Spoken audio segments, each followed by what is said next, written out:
Was Saul a good man?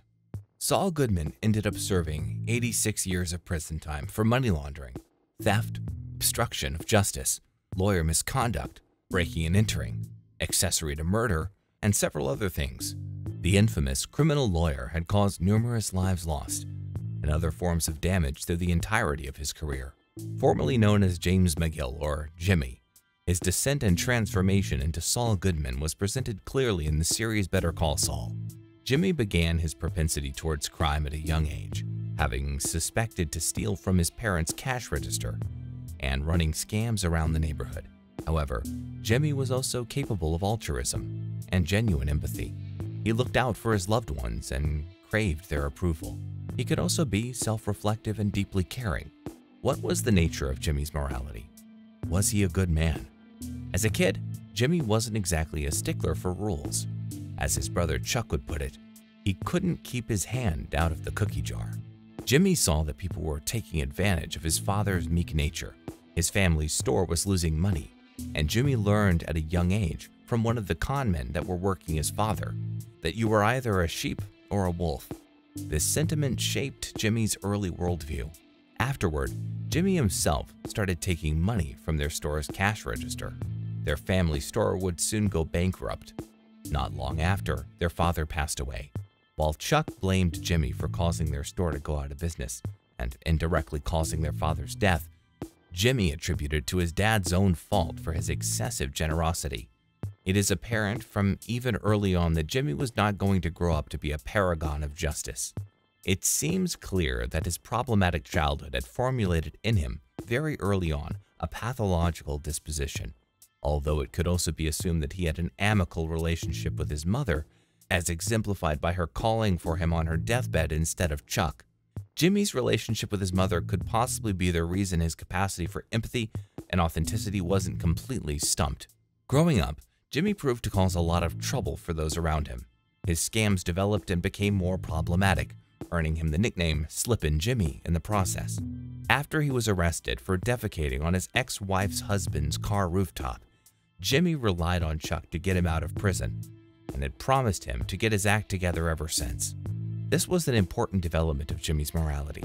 Here, Jimmy, although failing numerous times, made genuine attempts at becoming a better person and to leave his old life of cons and scams behind. He took an honest job at HHM's mailroom and gave it an honest shot.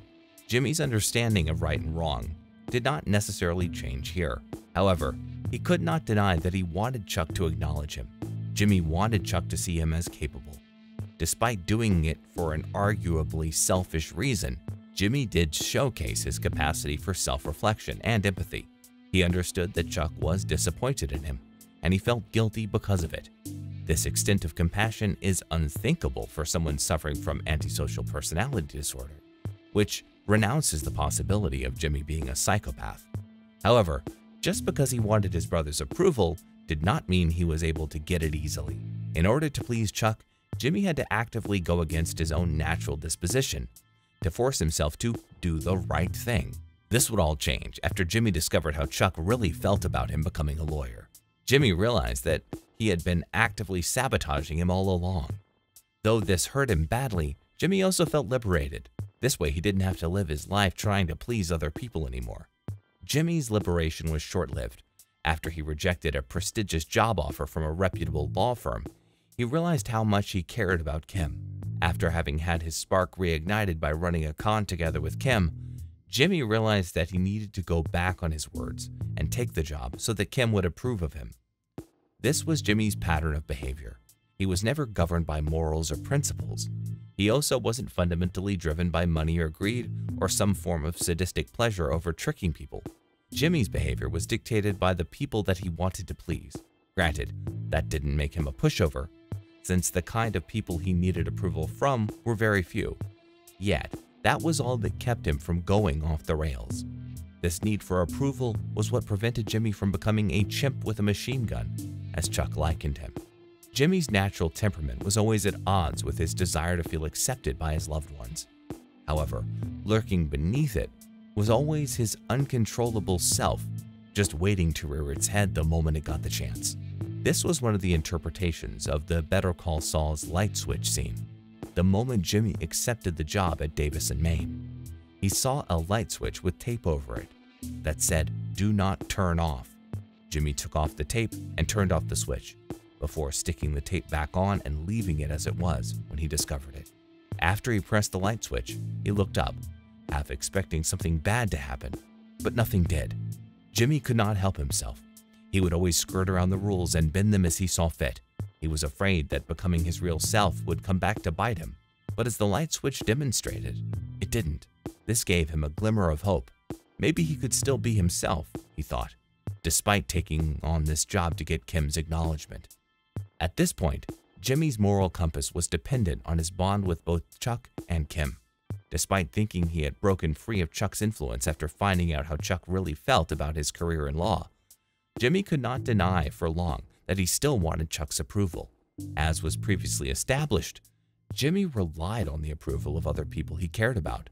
This was why Jimmy made one final attempt to reach out to Chuck after having humiliated him in court. Jimmy wanted them to be brothers that looked out for each other. This was why his failure of making up with Chuck, along with all the things Chuck said to him in that conversation, fundamentally shaped the kind of person Jimmy was about to become. After Chuck died, Jimmy took his words to heart. Jimmy understood that Chuck felt like he would never be able to change, and that he would be a danger to other people simply because he could not help himself. Jimmy was deeply hurt by this, because all he wanted was his brother's love and acknowledgement. This was the root of Jimmy's transformation into Saul Goodman. Not being able to deal with his emotions, Jimmy resorted to radical detachment. He compartmentalized most of his capacity to be authentic and empathetic. Kim became his only anchor to authenticity at this point. Even when Jimmy had decided to numb himself, Kim being there prevented him from becoming completely detached from his own humanity. At this point, Jimmy still needed her acknowledgement. Therefore, his humanity remained somewhat intact. Kim eventually left, discovering that staying with Jimmy was actively bringing out the worst version of themselves. This was the last straw for Jimmy. Afterward, he completely removed himself from his own emotions, becoming a detached shell of what he once was. As Saul Goodman, Jimmy would keep up this facade for many years. His mental state became an extension of his attitude from the moment Chuck died. Eventually, Jimmy was given another opportunity to atone for his actions the moment Walter White's reign ended. This was also when the motif of H.G. Wells's The Time Machine came into play. Throughout the series, Jimmy would repeatedly ask a hypothetical question to multiple characters. He would ask them what they would change in their past had they been given the chance to do so with the time machine. Both Mike and Walter gave Jimmy their answers, detailing the regrets they have in the past. However, when asked back, Jimmy seemingly could never give a genuine answer. It was always something trivial like getting more money or a small accident that he could have avoided. Jimmy was unable to reach his humanity. The time machine was Jimmy's unconscious attempt at reconnecting with his own humanity. Mike and Walter both understood that Jimmy's answer was less than satisfactory. They both understood that Jimmy simply couldn't be honest with himself. The time machine analogy isn't as complicated as some people make it out to be. It was used as a vehicle to communicate Jimmy's struggle to admit, even to himself, all of the emotions and feelings buried deep within him, yearning to be addressed. This was at the crux of Jimmy's morality. He had compartmentalized his feelings so much over so long that he was no longer able to access them. He repressed his own capacity for empathy so that he could avoid confronting uncomfortable feelings from the past. Jimmy was not an evil person, but he was a dangerous one. While on one hand, he indeed was a victim of his own self-delusion, having to deal with an unfortunate childhood environment and a resentful brother, he was also an active participant in his own downfall. He was responsible for the damages he had directly or indirectly inflicted on multiple people's lives. Jimmy's morality was never dependent on things such as moral principles or the greater good, but it hinged upon his bonds with the people he cared about. While Jimmy was not a sadistic psychopath akin to someone like Lalo, he did not concern himself with morality when dealing with people in general. However, deep down, all Jimmy wanted was to please his loved ones. He craved their approval and, when possible, defined himself through them.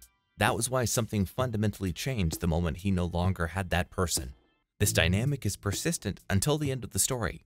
Even when Jimmy finally decides to turn himself in, abandoning his Saul moniker and effectively punishing himself for all of the crimes he had committed. He only did it because he realized there was a chance to reconnect with Kim and protect her. Although this was arguably a noble goal, Jimmy simply repeated the same pattern of behavior he had established at a younger age. Once again, Jimmy wanted to be forgiven and to be seen as someone worthy of love and respect by Kim, the only person left that was important to him. Fortunately, this was also his way of regaining his humanity, and it seemed like for the first time since Chuck's death, he succeeded at preventing himself from compartmentalizing his emotions. Jimmy McGill's morality is a reflection of the complexity of human morality itself. At the end of the day, what Jimmy wanted was, like many of us, simply love and appreciation.